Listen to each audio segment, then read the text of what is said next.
ரொம்பவே ஹெல்த்தியான ஒரு சாலட் எப்படி பண்ணலான்னு பார்க்கலாங்களா. ஃபஸ்ட்டு வந்து ஒரு குக்கும்பரை நம்ம வந்து தோலை சீவிட்டு நல்லா பொடுசாக கட் பண்ணிவிட்டு நம்ம வந்து ஒரு பவுலில் போட்டுக்கலாங்க. குக்கும்பர் வந்து வெள்ளரிக்காயில் இல்லாத சத்துக்களே இல்லை. ஏன்னா அந்த அளவுக்கு வெள்ளரிக்காயில் அவ்வளோ சத்துக்கள் நிறையா இருக்குது. இப்போ வந்து இதை வந்து நல்லா கட் பண்ணிவிட்டு ஒரு பவுலில் மாற்றிக்கலாம். அதுக்கப்புறம் பார்த்திங்கன்னா கொய்யாப்பழம்,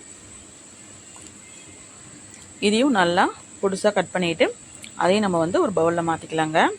இந்த வந்து சாலடை காலையில் ஒரு பிரேக்ஃபாஸ்ட்டுக்கோ அல்லது வந்து நைட்டு டின்னருக்கோ ஒரு 7க்கு வர சாப்பிட்டோம்னா கண்டிப்பாக நமக்கு வந்து வெயிட் லாஸ் ஆகும். பார்த்திங்கன்னா பப்பாளி நான் வந்து கொஞ்சமாக ஒரு பீஸ் மட்டும்தான் எடுத்துக்கிறேங்க. எல்லாத்தையுமே நம்ம சீடோடு இருக்கிறது வாங்கிறது ரொம்பவே நல்லது.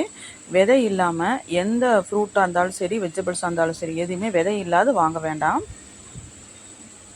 பார்த்திங்கன்னா இந்த பப்பாயாவையும் இதில் வந்து நான் பாதி தான் சேர்த்துருக்கிறேன், கொஞ்சமாக சேர்த்துருக்கிறேன்.